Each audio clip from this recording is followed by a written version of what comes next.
أعوذ بالله من الشيطان الرجيم بسم الله الرحمن الرحيم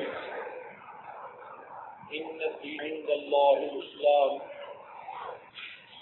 سبحان ربك رب العزة عما يصفون وسلام على المرسلين والحمد لله رب العالمين اللهم صل على سيدنا محمد وعلى آل سيدنا محمد وبارك وسلم اللهم صل على سيدنا محمد وعلى آل سيدنا محمد وبارك وسلم اللهم صل على سيدنا محمد وعلى آل سيدنا محمد وبارك وسلم.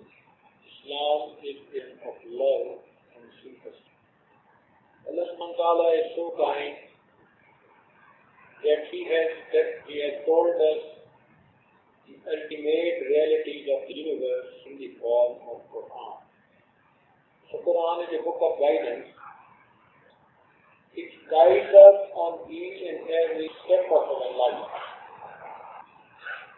Not only from the cradle up to the grave, but even after the grave, until someone enters into the paradise. It's a religion of nature. Deen is correct. In this world, you will find that in order to join two pieces together, Allah subhanahu wa ta'ala has created third one. For example, if you want to join two pieces of paper, you need glue. If you apply glue, then two pieces of paper will become one. But if you want to join two pieces of bricks, glue will not do the job. You will have to apply the cement. By applying cement, two bricks will be joined together. But if you want to join two pieces of wood, cement will not do the job. You need to have a nail. The nail can join these two pieces of wood together. They will be. But if you want to join two pieces of clothing, even the nail will not do the job. You need to have a needle and thread. So sufficient example that in order to join two pieces together, you need something which should be a jointing material. Just in arising. How the hearts of two persons can be joined together. The jointing compound is called religion. When both of them they will become practicing Muslims, then Allah subhanahu wa ta'ala will automatically join their hearts together. That's why in Quran it has been mentioned, لو أنفقت ما في الأرض جميعا ما ألفت بين قلوبهم ولكن الله ألف بينهم. Oh my Prophet, if you could have spent the treasures of the world, you could not have joined the hearts of these people together. Allah subhanahu wa ta'ala, He has joined their hearts by His own will. إن الذين آمنوا وعملوا الصالحات سيجعل لهم الرحمن ودا. It's a verse of Quran. That those people who will become practicing Muslims, then Allah subhanahu wa ta'ala will put love in their hearts. Their hearts will be joined together. They will love each other. And that is the basic objective of life. We cannot keep ourselves aloof and have a successful life. We need to interact with people, with our family members, with our neighbors, with our friends, in offices, in business. So that's why we need to have good relationship with all of them. How we can keep it? Islam tells us. It guides us. How we can live a good life, a successful life. It gives us the guidance. We do not need to make hit and try experiences. No. Everything has been defined clearly, explained, elaborated. Our duty is to practice those teachings of Islam, to learn it and to practice it. And we will have a successful and happy life in this world as an individual person and as a collective society. We will have a successful life. This is the beauty of Islam. At the time of Sahaba, they had such a love in between their heart that in one of the battles, years more. One of the soldiers, he was wounded, and he was saying, I'm thirsty, can someone fetch me water? His cousin, he took the water and he wanted to feed him. But when he wanted to feed in his mouth, some other soldier said, Al-Atash, I'm thirsty. No, he kept his mouth tight shut, and with his head, he made an indication that please go and feed the water to the other. He went to the other, wanted to feed the water, but at the same time, he learned the voice, Al-Atash, from the third one. This person did the same thing and directed him to the third one. When he reached the third one, he expired. He came running to the second one, he expired. He came to the first one and he. Look at the beauty. What love they had in giving their heart, that not only the 11th moment of their life, almost 12th moment of their life, they used to prefer their brothers on themselves. And that is life. That is the beauty of life. We should have such a life of love with each other, as a human being, as a humble servant of Allah subhanahu wa ta'ala. We should have such a beautiful life. So Islam tells us how we can lead a good life. In this modern world, even some of the countries, they are scientifically leading the whole world. But you go there and ask the people how they are feeling about their individual life, they will say, we are living a miserable life. Why? As a person, they are not happy. They say life is difficult. They eat according to their own desire. They drink whatever they want. They sleep wherever they find it is good. At the same time, they say life is difficult. What do you mean by that? It means they do not have satisfaction of heart.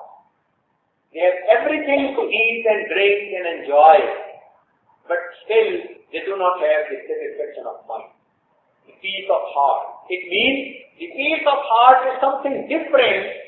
It cannot be achieved only the materialistic thing. If your house is full with the things, with the wealth, it does not mean your heart is filled with the love, with the peace. You cannot purchase it. With your bank balance, you cannot purchase the satisfaction of mind. It is something different. You can have it, but then you need to practice to become a practicing Muslim. Let me just give you one incident that in Connecticut, there was a mother living with her only one son, who was young and adult. Her husband expired. So mother and young son living in one house. After a few years, the mother, she came to the court, and then she said that I have a request from the court that they should teach my son a lesson. We are living in the same house. He spends 3 hours with his dog every day, but he does not spend 3 minutes with me in my room. I am his mother. He is my only son. I am always looking towards the door, but he even does not show up. He does not even like to come in my room. I cannot even sleep. I miss him. He is my son. So I request the court to teach him a lesson and to advise him. And then there was a dispute. Lawyers from this side and lawyers from this side. And the whole dispute was then put on the air by TV and radio. It became a national issue. And there were arguments from both sides. And then what was the final decision? The judgment was that because the son had kept the dog, therefore the dog has his rights and responsibilities. The son has to fulfill the need of the dog. If he can spend 3 hours or 4 hours, he should spend it. But because he is more than 18 years, now the parents do not have any right on the child. If they are old, they should go to the old age houses and they should start living there. Can there be satisfaction of heart in such a way? Mother who brought up the child when he was small, up till the age when he became adult, and now the mother, she does not have a right, even the child should come in her room and should say, Mom, how are you? And look at Islam. Islam tells us that if any young person, he puts a gaze of respect towards the face of the mother or father on each and every glance, Allah subhanahu wa ta'ala will give them the reward of performing Hajj or Umrah.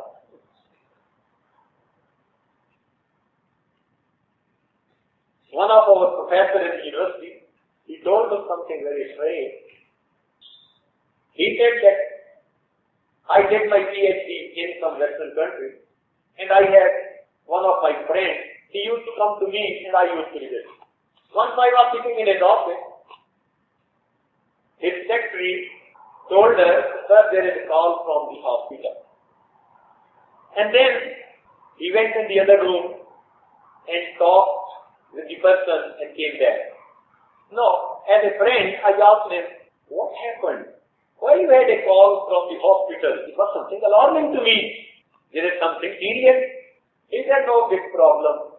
Let us talk whatever topic we were discussing. I said, no, please tell me.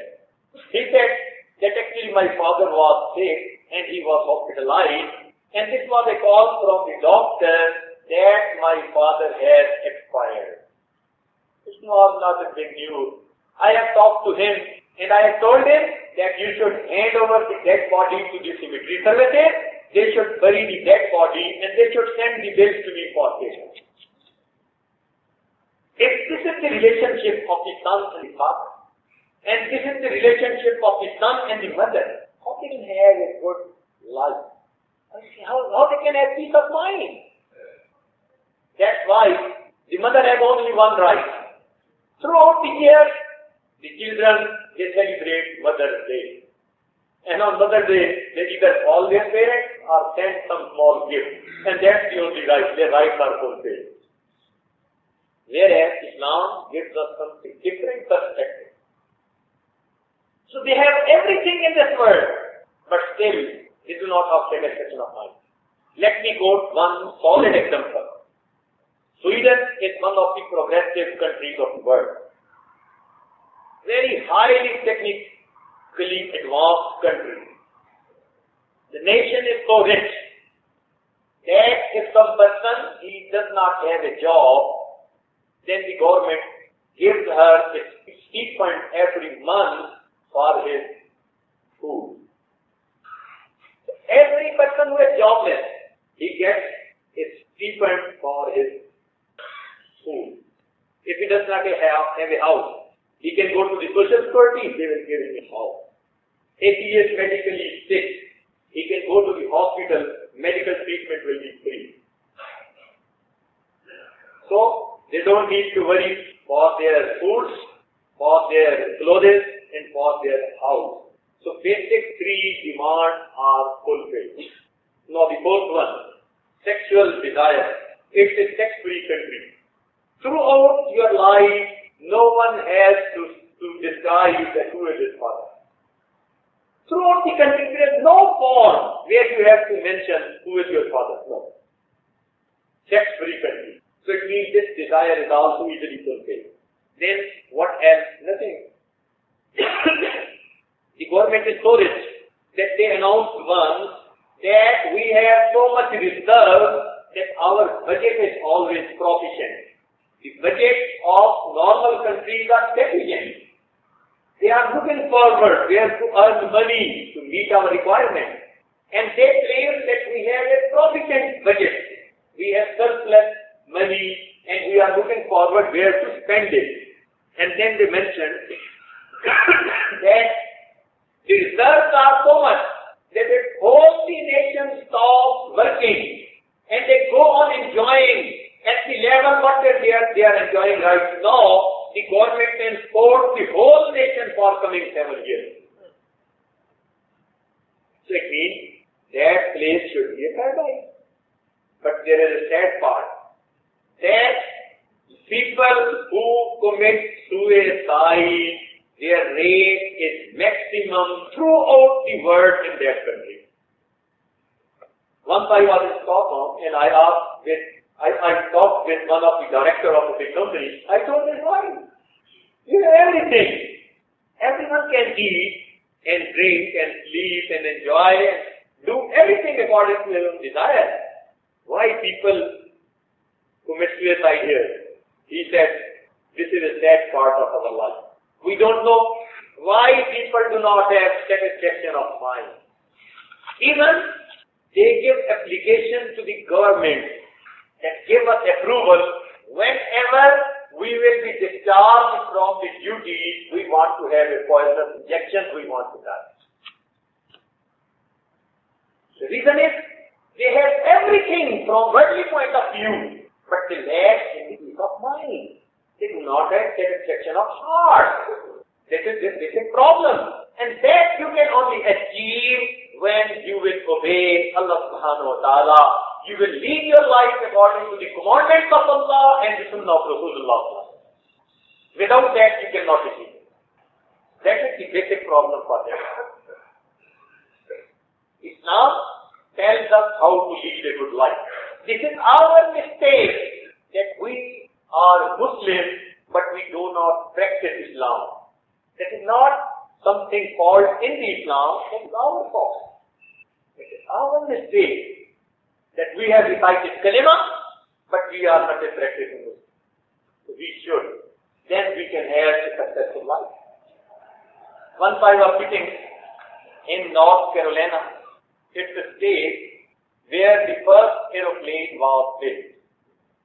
So they have the slogan, first to fly. The state slogan, first to fly. John's brother, they were all there. So one of my friends, he is the Ghalib, and he goes to the jail, to the prison, on weekends to teach the criminal people. These days, it has been accepted by the government that priests of any religion can come and teach the criminal people. Because in this way, the government felt that these criminal people, they can become a good person. Alhamdulillah, that's why person goes to the prison and he is bicycle, and comes out from the prison and he is Abdullah. Alhamdulillah.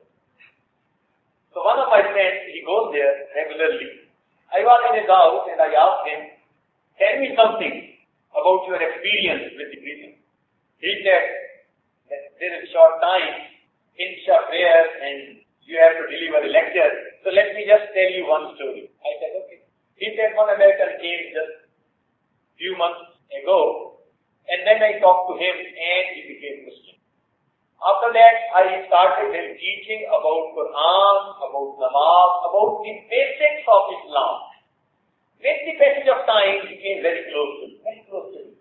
And we started loving each other. We were just like brothers and friends.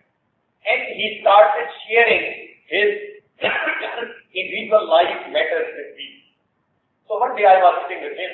I asked him, tell me something. What is the difference you felt before Islam and after Islam in your life? Is there any difference? When I asked him, he started crying. Tears came out from his eyes. I was there. This guy asked him the wrong question. Then I asked him, I'm sorry. He said, no.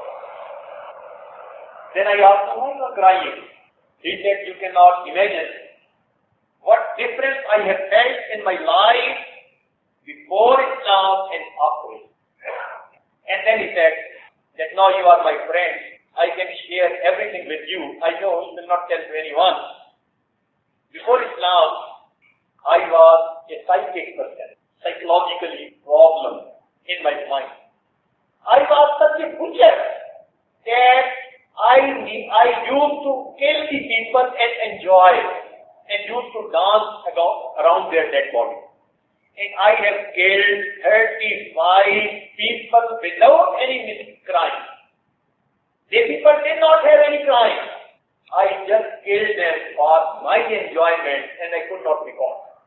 No one knows except my Creator. And I am telling you, I was such a cruel person. No, I am in the prison, but it's a small thing. And after a few months I will go out. But no, I am telling you that before Islam, my heart was so solid and hard that I used to kill the people and I used to enjoy it.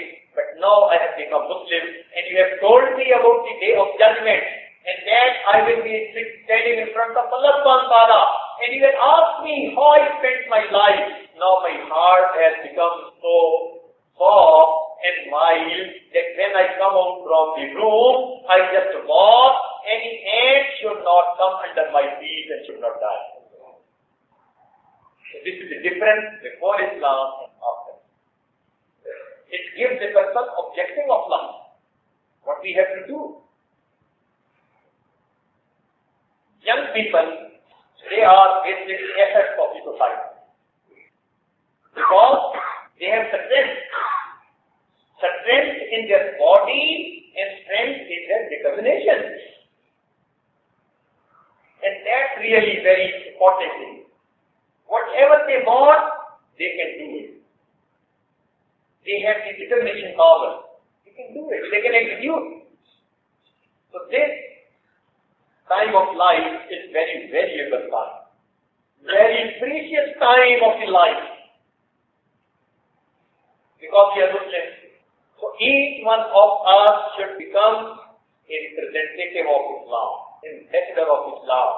We should practice our religion and then we should go out and give dawat to other people. Dawat with our actions and dawat with our tongue. And in this way, mankind, they will be diverted towards this true religion, towards it. That is our duty. We should do like that. Anyone who will practice Islam, there are two parts. Number one, he will be blessed on the day of judgment and will be shown the way towards the paradise. But this is one aspect. There is another aspect. That the person who will practice Islam, he will have a successful life just in the world from worldly point of view.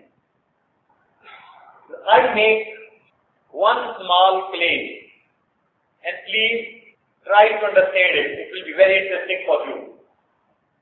That whatever is the sunnah of our Prophet ﷺ, whatever is the sunnah of our Prophet ﷺ, there are two aspects. One, if we will follow the sunnah, Allah subhanahu wa ta'ala will be happy. We will be successful on the day of judgment. We will go to the paradise. Everything is true, but keep it aside. Today we want to talk on the other aspect. And what is that? That whatever work Rasulullah did in his life, there is no other better way of doing that work in this world. Can you understand? Whatever is the sunnah of our Prophet ﷺ, one aspect is the success in the hereafter. That is 100% true. Keep it in mind.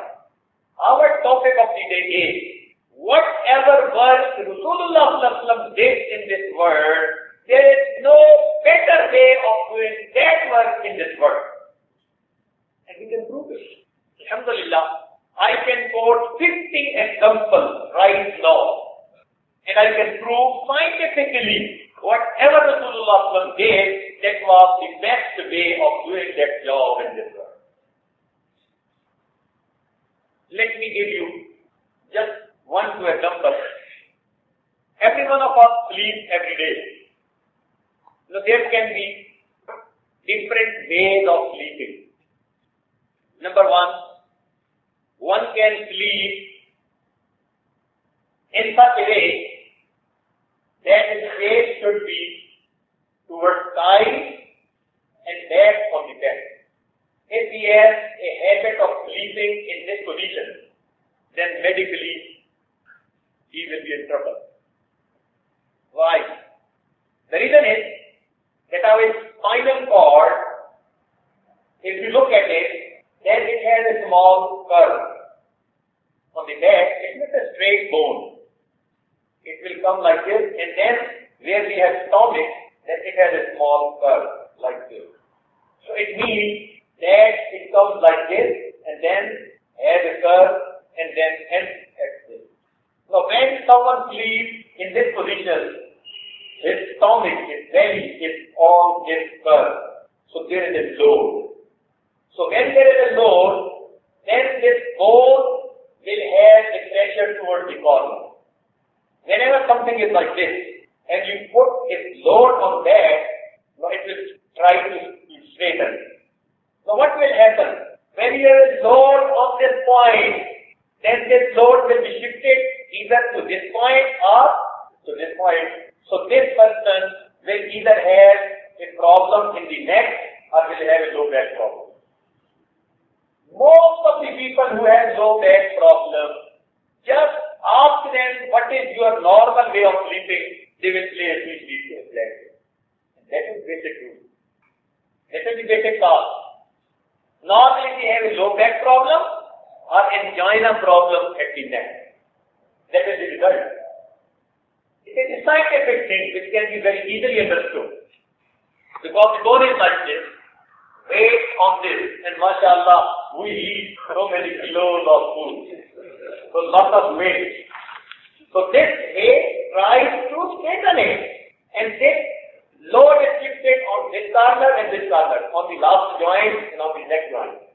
So two problems, either angina here in the neck or low back problem. So this is first position. Medically speaking, this way of sleeping is not a healthy way according to the doctor. Second position, he can sleep on his left side. Okay? But in this way, his heart is down and body is up. Then it means that the pumping machine is down and everything is on elevation. So there is a head pressure on the heart. So in this position, there are two things. Number one, the person, he sleeps and has a very deep sleep. What do you mean by deep sleep? That if you have put an alarm that you have to get up and make sari and you are sleeping in this position, then you will get up when there will be just Salat al-Fajr time.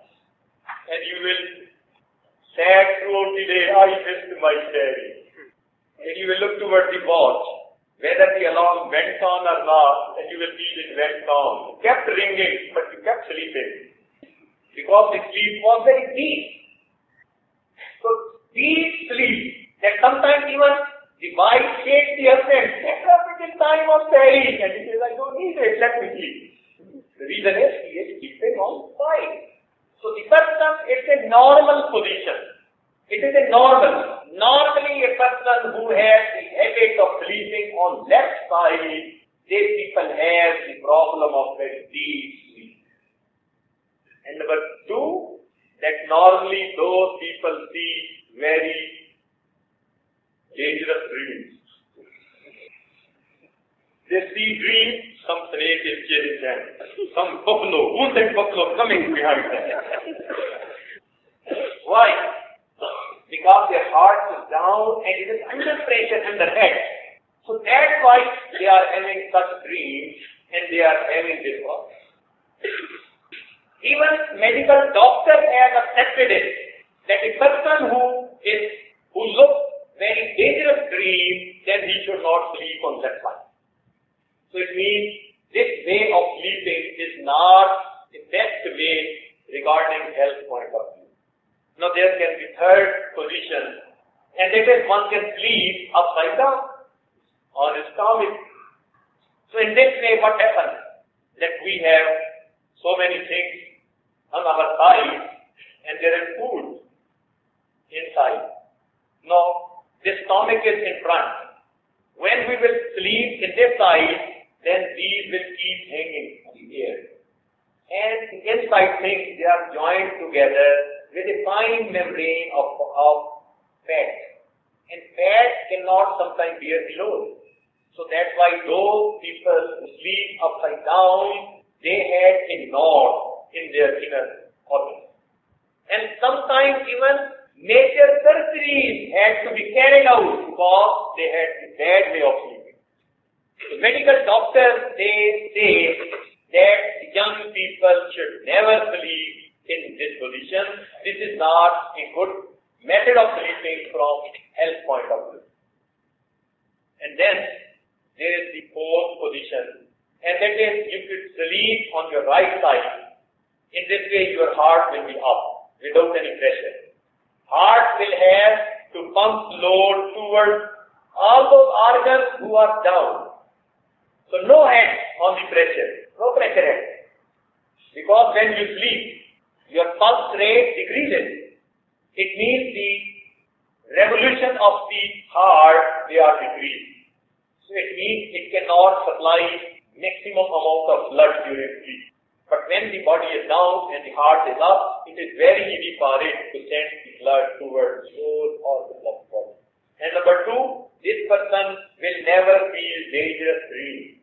And number three, he will not have a very deep sleep. He will sleep for a shorter time, but he will get maximum satisfaction and he will feel that he is alive. So that's why doctors in USA these days, they tell the patient that if you want to have a sound sleep, please sleep on your right side. And that is the sunnah of my beloved Prophet. I can quote 50 examples like this, scientifically, pure on scientific basis. No scientist of the world can challenge it.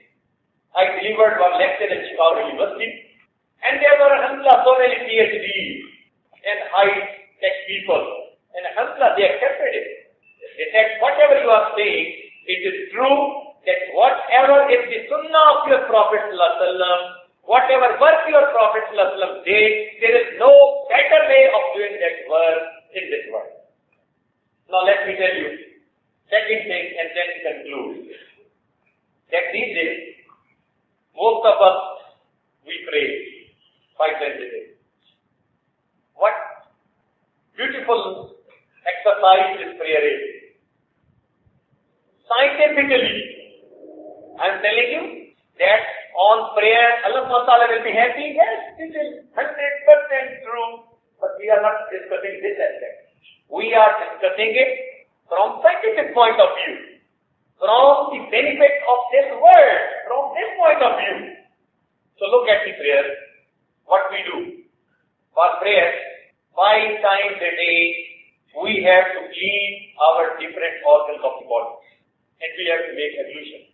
So ablution means that you have to clean and wash those parts of the body which normally remain naked.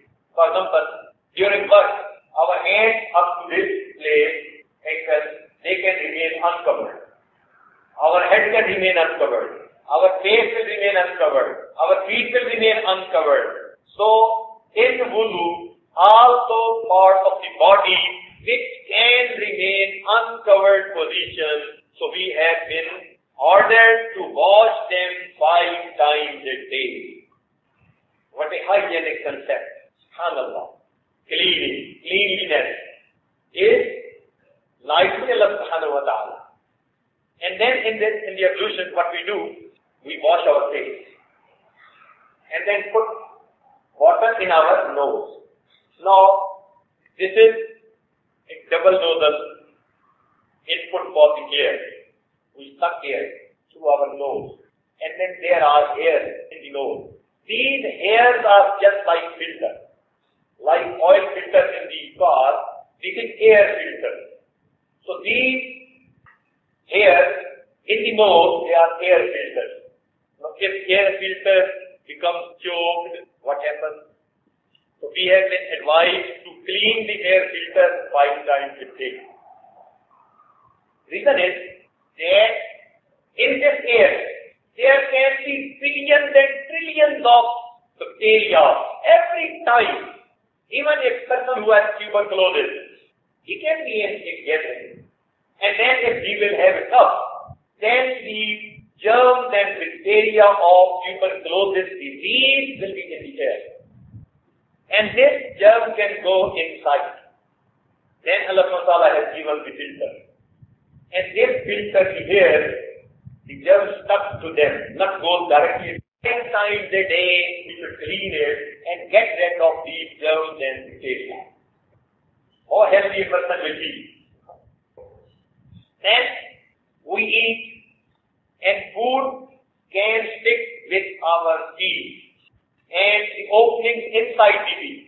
So we have to wash our mouth 5 times a day. Most of the stomach problems, diseases, they are due to the unclean mouth. Unclean mouth. So when we will clean it 5 times a day, then it means that pure food will go inside our stomach. There will not be any bacteria in there. Then we put water on our eyes. You know, these days, there are 2 or 3 diseases of the eyes which have no medication except you should put fresh water in the morning on your eyes. That is the only remedy. And the doctors, they accept it. So in the morning we get up and we make wudu, wash our mouth, wash our face, and then we put water. It can go inside our eyes and clean the eyes. So it is healthy aspect of our life to clean the eyes with clean water. And then this ear, from this side and from the back, this is all electronics of our body. You know, the blood vessels, small vessels, they go inside the ear. And if we keep these places dry, with the passage of time, the supply of the blood can be reduced. So that's why we have been told to moisturize it 5 times a day. So the surface should not be dry. Be clean and it should be wet 5 times a day. And then this place of our neck. This place is a highway for our circuitry. You know, our mind, it is linked with the body through the nerves. The nerves are just like signal cable, electric cable. No, the mind is connected to the body, and this wiring is so huge that the doctor there mentioned in the book of health, book of life, that if you take one nerve from the other away and make a knot, then the nerves are so long in one man's body that you can go around the equator 2 times. So much wiring has been used in our body. And all this wiring goes from the brain to the body from our back side of the neck. Now this is very important highway for the nerve. And if we keep this place unclean, keep this place dry, and just grow long hair like 50, then what will happen? There will be a strain in the muscle. And this strain can affect our nerves, and most of these persons, normally they become mentally unbalanced persons. One of our friends, he was making ablution in Germany, and one doctor, he kept getting towards him. Then after making ablution, he said, "Assalamu alaikum, how are you?" He said, "I'm fine." "But what you are doing?" He said, "I was making ablution for my prayer." "What you did here?" He said, "That I moisturized this thing. I made masa on that. It means I moisturized, made it wet." He said, "How many times you do it every day?" He said, 5 times a day at least. He said, "That's why. Can you tell me, where are you from?" He said, "I'm from Pakistan." "Okay, tell me, how many mental hospitals are in Pakistan? He said, "Maybe 5 or 10, I do not know." He said, "Are you sure? Just 5 or 10? He said, "Yes." He said that in our country, we have many hundreds of mental hospitals in our country. The rate of people becoming mental is so high. He said that I am a doctor in the mental hospital, and I have made a research for more than 10 years that most of the people become mental because they keep this place dry, and because you are wetting it, that's why you people cannot become mental. Look at this. 10-year attempt of the doctor ended up to a mustahab. Subhanallah. And then, one more point, that during ablution, during making wudu ablution, everyone has to wash the feet. And when we have to wash the feet, it is sunnah to take our finger and wet the place inside the finger. It is sunnah. Halal, we have to do in the finger of the feet. And then we have to rub it. Subhanallah, subhanallah. Why? It is beneficial for us. Because the old age people, normally they have problems in the sensation. Those people who are diabetic, they have problems in their feeling. So sometimes they can have wound on the foot and they even do not know it.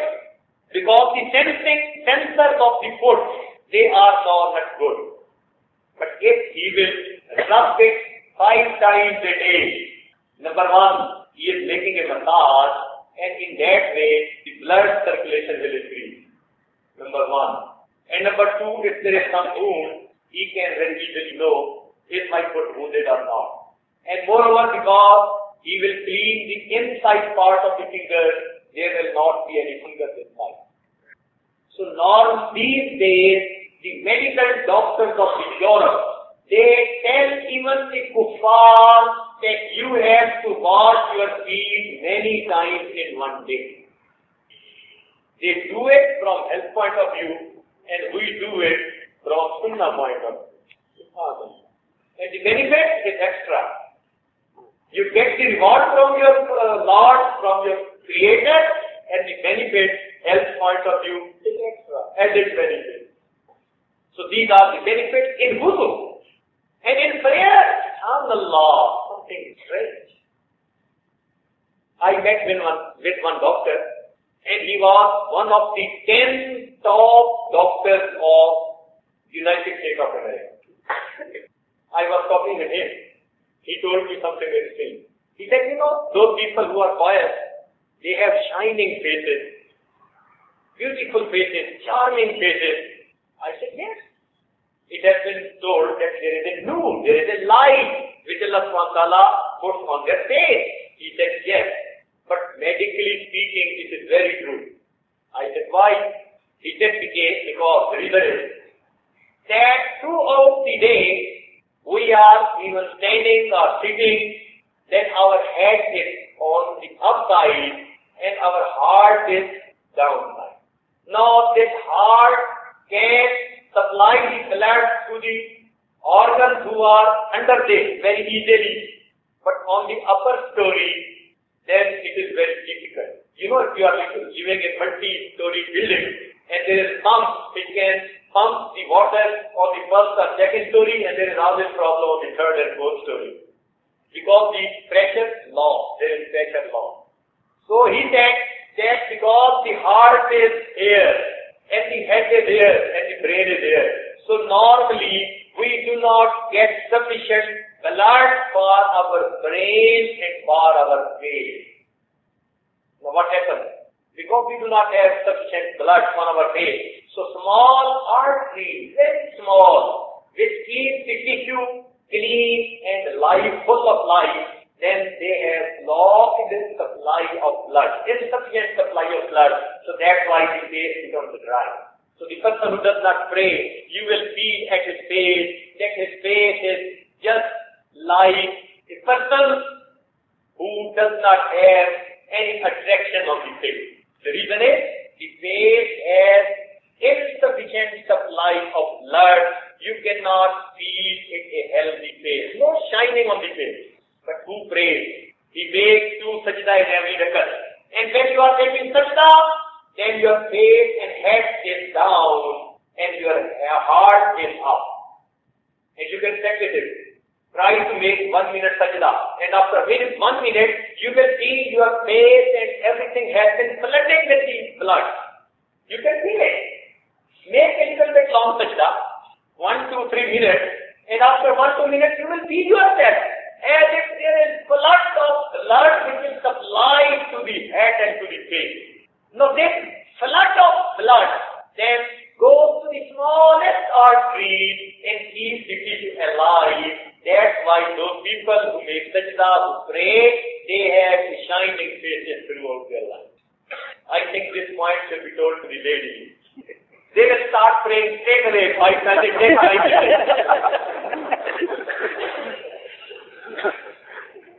They will say, if we can get shining face, we don't need these creams and these everything.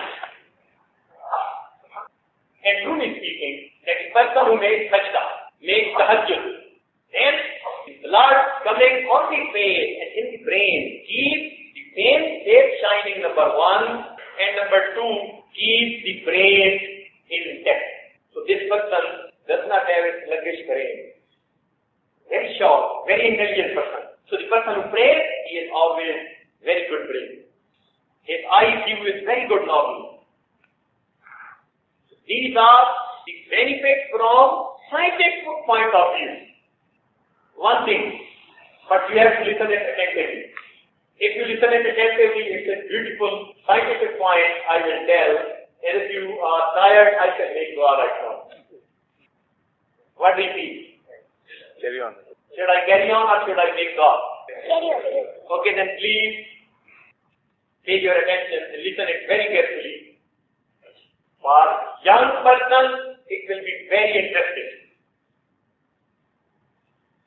These days, in progressive countries, the doctors have started telling them that instead of making exercise once a day, it is better you make light exercise but more frequently, 2-3 times a day. The reason is, they say that when you move your body, then the heartbeat increases.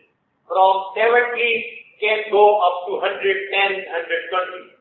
And when the heartbeat increases, the blood of supply, the velocity of the blood going in the arteries, it increases. And then if there is high cholesterol, or there is blockage in the blood, or there is blood clot, then this high speed of blood can wash it. So that's why you do not have to make a long exercise 1 time a day. It's better to make few times exercise, even light exercises every day. Now in Japan, one of our friends, he went for some job. He said that I was in the meeting. Then they had scheduled the meeting that after every hour, we will make small exercise. So he said you were talking, and after 1 hour, just around the table, all of them, they stood up and they started doing like this. I asked them, what you are doing? They said, we are making exercise. Why? They said, it is good for the health.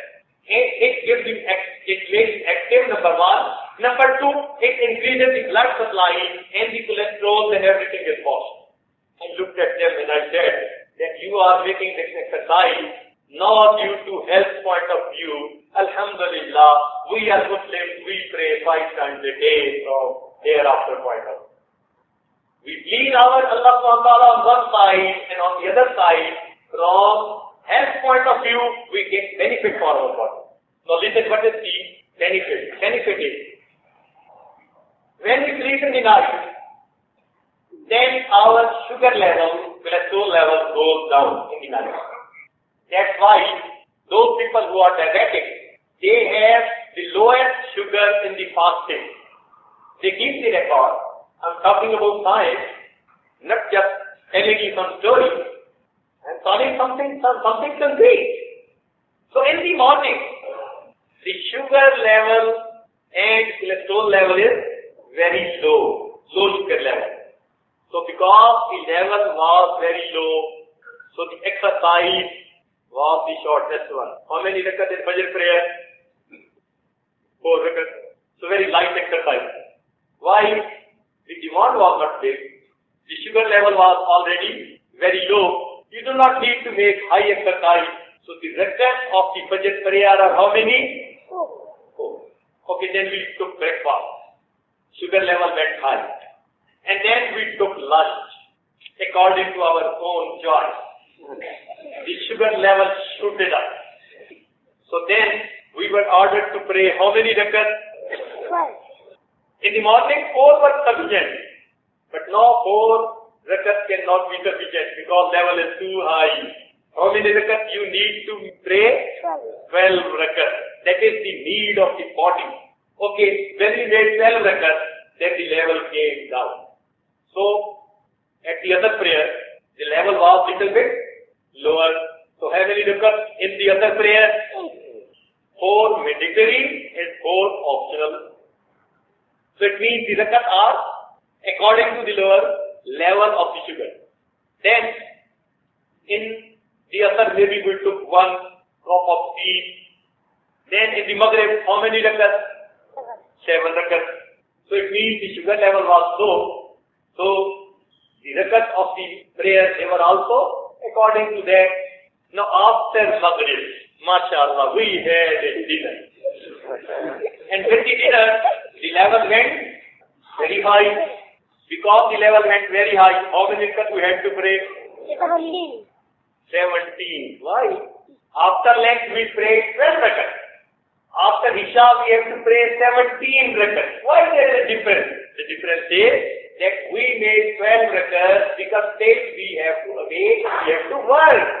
The sugar level will go down. But now after Isha you have to sleep. So it means now you have to do more exercise so that the sugar level should come down. That's why the amount of rakat is more. Could you understand?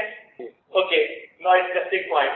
In Ramadan, we kept fasting, and then at Maghrib, we broke our fast. And then we had non-stop of eating. And normally, people overeat. The stomach is overloaded. So because we overloaded the stomach, then Allah Ta'ala said, no, 17 rakat cannot do the purpose. You have to pray 20 rakat more as a tarawih. Could you understand it? Okay, one more thing. If someone is in the journey, he is musafir. So the person in the journey is already active. He is going here and there, working, and he has lot of work to do. So the person who is in the journey, because he is already active, his level is controlled, so that's why how many rakat he has to pray in safar? Half of it. Because the need of the body was there. Subhanallah. For 1,400 years ago, we are praying according to that, and we do not know what is going on in our body. But subhanallah, that is the need of the body. Even we know it, we do not know it, still we are getting the benefit. Now the scientists, they are coming up with the benefit from scientific point of view. SubhanAllah. So it means that we should practice our religion, the Sunnah of our Prophet, and it will be beneficial for our body, for our health in this world, and then in the hereafter. So we will have both benefits. So that's the message that we should start practicing the Sunnah of the Prophet right from the hairs of the head up to the soles of the feet.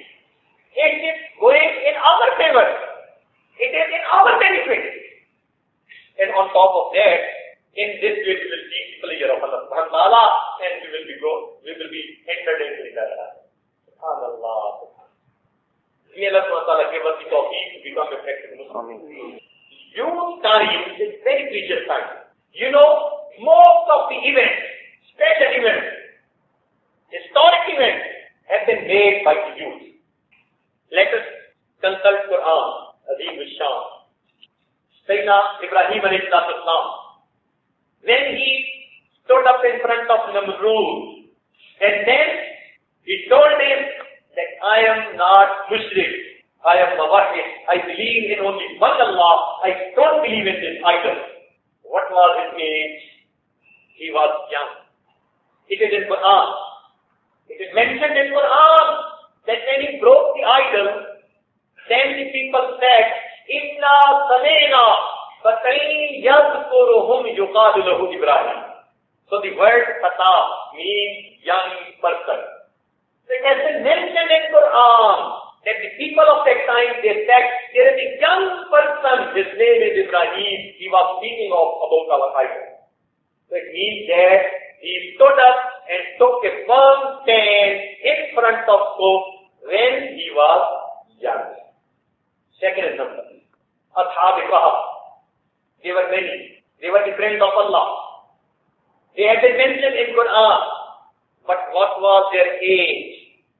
إِنَّهُمْ فِتْيَةٌ آمَنُوا بِرَبِّهِمْ وَزِدْنَاهُمْ هُدًى. Fitya, the plural of fata. That they were young people. So Quran tells us that the Ashab-e-Kahf, the people of age, they were the young people. So they took the step and they talked to the ruler of the time. We do not want to accept your ideology. We believe in only one Allah. So these historic events were made by those people who are Sayyidina Yusuf alayhi salam. When he was made to king, what was his age? فَلَمَّا بَلَغَ أَشُدَّهُ فَلَمَّا بَلَغَ أَشُدَّهُ آتَيْنَاهُ حُكْمًا وَعِلْمًا وَكَذَلِكَ نَجْزِي الْمُحْسِنِينَ. Allah, young age. Okay, when Rasulullah he made his first dawah in front of Quraysh, what was his age? The age of 40 years. He announced his prophethood at the age of, at 40 years age person is young. So Rasulullah was young. Sayyidina Siddiq he was 38, he was also young. Sayyidina Uthman Ghani, he was 30. Hazrat Umar Namo, he was 28, so he was young. Hazrat Bilal Namo, he was young. Sa'ad Namo, he was young. So look at the Sahaba who was surrounding Rasulullah sallallahu alaihi wasallam. Most of them, they were young. So basically, it was the youth who came up with the orders of Allah subhanahu wa ta'ala, and then they made a revolution in the world. Nowadays, if the young people, they will make a commitment in their heart that we are going to spend our lifetime for the sake of Allah subhanahu wa ta'ala. We will become practicing Muslims and will become an ambassador of Islam. We will become a representative of Islam. So the doors are open. You can do and deliver goods in this way. And Allah subhanahu wa ta'ala will be happy with you. So may Allah subhanahu wa ta'ala give us the tawfiq to sacrifice our life, our wealth, our time for the sake of this religion. Wa akhiru da'wana alhamdulillah.